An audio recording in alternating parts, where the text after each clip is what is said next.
नमस्कार दोस्तों, एक बार पुनः आप सभी का आपके अपने ही चैनल शिव कोचिंग क्लासेस पर स्वागत है।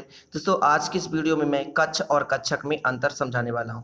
दोस्तों, कच्छ और कच्छक में क्वेश्चन जो होता है ये 11th क्लास की केमिस्ट्री में आता है। कच्छ और कच्छक में अंतर, बाकी दोस्तों ये तो बेसिक चीज़ें हैं, आप किसी भी क्लास में हैं तो कोई दिक्कत नहीं, इसको जानना बहुत ज़रूरी है। यदि केमिस्ट्री आपके सिलेबस में है तो दोस्तों ये सारी चीज़ें बेसिक है। कहा जाए 11th क्लास की केमिस्ट्री तो वो सभी क्लास के लिए, चाहे 12th की बात करें, चाहे आप आगे चलकर ग्रेजुएशन लेवल की तैयारी कर रहे हैं या दोस्तों किसी भी कंपटीशन लेवल की भी तैयारी कर रहे हैं, तो पर भी आपके लिए काफ़ी महत्वपूर्ण होता है। तो इस अंतर के साथ साथ अपन समझेंगे कच्छ और कच्छक होता क्या है। तो सबसे पहले कच्छ में देखें दोस्तों, कच्छ का मतलब होता है कक्षा या ऑर्बिट जिसको बोलते हैं, और इसको बोलते हैं दोस्तों का ऑर्बिटल। ठीक है, तो कच्छ नाभिक के चारों ओर का वृत्ताकार पथ जिस पर इलेक्ट्रॉन घूमता है, मतलब जहां इलेक्ट्रॉन चक्कर लगाता है उसे क्या बोलते हैं, कक्ष या कक्षा। अब देखना कक्षक, तो कक्षक क्या है दोस्तों, वह त्रिविम अंतरिक्ष का नाभिक के चारों ओर का क्षेत्र है जहां इलेक्ट्रॉन पाए जाने की संभावना अधिकतम होती है। आपको लिखना है दोस्तों, इलेक्ट्रॉन नाभिक के चारों ओर का वह क्षेत्र जहां इलेक्ट्रॉन पाए जाने की संभावना अधिकतम होती है उसे कक्षक कहते हैं। तो कक्षा क्या है दोस्तों, नाभिक के चारों ओर का क्षेत्र। अपन डायग्राम के माध्यम से समझाएंगे कि कक्षा क्या है और कक्षक क्या है। ठीक है, तो अभी बात को समझिए, अंतर समझिए। नाभिक के चारों ओर का क्षेत्र जहां इलेक्ट्रॉन चक्कर लगाते हैं उसे कक्षा कहते हैं, और नाभिक के चारों ओर का वह त्रिविम क्षेत्र जहां इलेक्ट्रॉन पाए जाने की संभावना अधिकतम होती है उसे क्या बोलते हैं, कक्षक कहते हैं। ठीक है, अब दोस्तों समझना है कि कक्षाएं या तो वृत्ताकार होती हैं या तो दीर्घवृत्ताकार होती है। ठीक है, दीर्घवृत्त दोस्तों जैसे अंडे नुमा, अंडे देखे होंगे यदि आप तो दीर्घवृत्ताकार। जैसे मैं एक आकृति बता दूं दोस्तों, जैसे ये देखिए, ये अंडे नुमा है ना, ये दीर्घवृत्ताकार है। ठीक है, और वृत्ताकार दोस्तों आप वृत्त तो काफी समझते ही होंगे वृत्त कैसी होती है। अब यदि कक्षा की बात करें दोस्तों तो ये वृत्ताकार डमरूनुमा और ये या दो डमरूनुमा, मतलब डंबल और डबल डंबल। इंग्लिश में बोलें तो दोस्तों सर्कल मतलब वृत्त के समान है ना, या तो डंबल या डबल डंबल के समान होता है ना। उसको हिंदी से भी लिख सकते हैं, डंबल और डबल डंबल के समान होता है। कच्छक ये तो वृत्ताकार होते हैं, डमरूनुमा या दो डमरूनुमा होते हैं। ठीक है, अगला दोस्तों, यह इलेक्ट्रॉन के तल में गति करता है, तल की गति को प्रदर्शित करता है। मतलब जो कक्ष होता है दोस्तों या कक्षा जो होता है, यह इलेक्ट्रॉन के तल में गति को प्रदर्शित करता है, जबकि दोस्तों कक्षक जो होता है इलेक्ट्रॉन के वेग को त्रिविमीय क्षेत्र में प्रदर्शित करता है। मतलब कक्षक इलेक्ट्रॉन के वेग को त्रिविमीय क्षेत्र में प्रदर्शित करता है। तो डिफरेंस है दोस्तों, इनको याद करना है। किसी कक्षा में अधिकतम इलेक्ट्रॉनों की संख्या 2n² हो सकती है। 2n² मतलब दोस्तों 2, 8, 8, 18, 18, 32 के हिसाब से इलेक्ट्रॉन भरे जाते हैं। तो किसी भी कक्षा में अधिकतम इलेक्ट्रॉनों की संख्या 2n² के हिसाब से हो सकती है। जबकि दोस्तों किसी कक्षक में अधिकतम 2 इलेक्ट्रॉन हो सकते हैं। ठीक है ना, कितना हो सकते हैं, 2 हो सकते हैं। अब दोस्तों कक्ष की अवधारणा बोर ने दी थी, किसने दी थी, तो बोर ने दी थी, इतना अंतर याद रखना है। जबकि दोस्तों कक्षा की अवधारणा तरंग यांत्रिकी सिद्धांत पर आधारित है। किस पर आधारित है, तो तरंग यांत्रिकी सिद्धांत पर। इस प्रकार दोस्तों 5 अंतर आपको याद करना है, मेन है बेसिक चीजें। अब मैं डायग्राम के माध्यम से समझाऊंगा, आप चिंता न करें, वीडियो को अंत तक देखते रहें। पर एक बार पुनः अंतर समझते हैं कि कक्षा क्या है, नाभिक के चारों ओर का वृत्ताकार पथ जहां इलेक्ट्रॉन चक्कर लगाता है उसे कक्षा कहते हैं। लेकिन यदि कक्षक की बात करूं दोस्तों, तो नाभिक के चारों ओर को वह त्रिविमीय क्षेत्र जहां इलेक्ट्रॉन पाए जाने की संभावना अधिकतम होती है उसे कक्षक कहते हैं।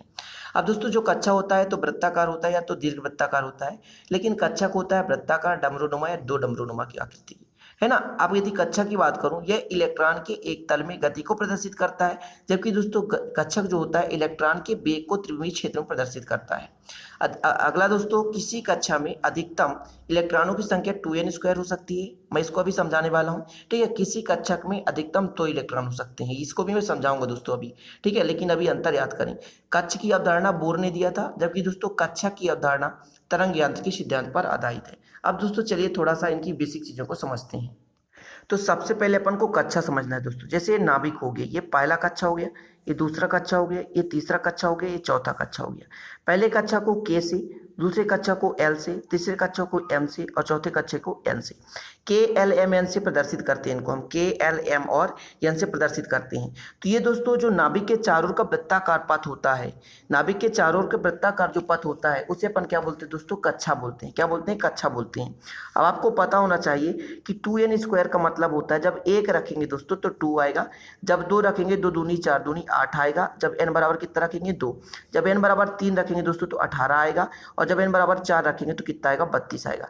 मतलब पहले कक्षा में 2, इसके बाद 8, इसके बाद 18, इसके बाद 32 इलेक्ट्रॉन भरे जाते हैं, या इस क्रम में भी भर जाते हैं, 2, 8, 8, 18 18 32 हिसाब है ना। तो ये चीज़ें भी आपको याद रखना है।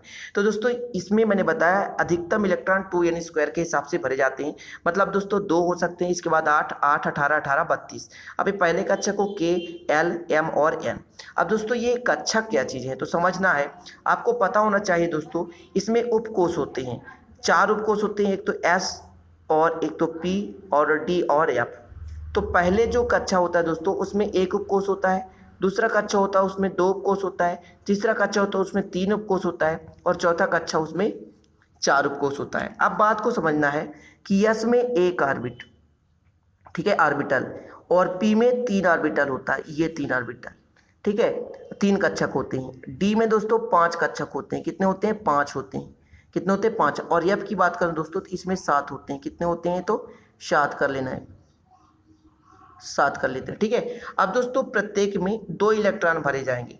तो मैंने बताया कि कक्षक में अधिकतम 2 इलेक्ट्रॉन, मतलब एक कक्षक है, SPDF उप कक्षा है, ठीक है। ये दोस्तों ये परमाणु कक्षा है और इनके SPDF उप कक्षा है। SPDF क्या है, उप कक्षा है, लेकिन ये S के कक्षक हैं, P के 3 कक्षक, D के 5 कक्षक और F के 7 कक्षक। इस प्रकार से कक्षक में अधिकतम 2 इलेक्ट्रॉन भरे जाते हैं। लेकिन कक्षा में दोस्तों क्या होता है, अधिकतम 2n², मतलब 2 8 8 18 18 32 के हिसाब से इलेक्ट्रॉन भर सकते हैं। तो चीजें क्लियर हो गई होगी दोस्तों, कक्षा और कक्षक है ना। इसमें चारों ओर का वह क्षेत्र जहां इलेक्ट्रॉन चक्कर लगाते हैं उसे अपन क्या बोलते हैं, कक्षा। लेकिन जहां इलेक्ट्रॉन पाए जाने की संभावना अधिकतम होती है उसे कक्षक। तो कक्षा KLMN है, उप कक्षा SPDF है, लेकिन इसमें इसके अंदर उप कक्षा के अंदर कक्षक होता है दोस्तों, जो 1 3 और 5 और 7 कक्षक होते हैं। इस प्रकार दोस्तों ये पूरा वीडियो आपको समझ में आ गया होगा। मुद्दा था कक्षा और कक्षक में अंतर, तो आपको भी दोस्तों समझ में आ गया होगा। अच्छा लगे तो लाइक करिएगा, दोस्तों के साथ शेयर करिएगा, नए चैनल को सब्सक्राइब कर बेल आइकन भी प्रेस कर लीजिए, जिससे वीडियो को नोटिफिकेशन सबसे पहले आपको प्राप्त होता रहे। चलिए दोस्तों चलते हैं, मिलेंगे अगले वीडियो में नए टॉपिक के साथ। तब तक के लिए जय हिंद, वंदे मातरम।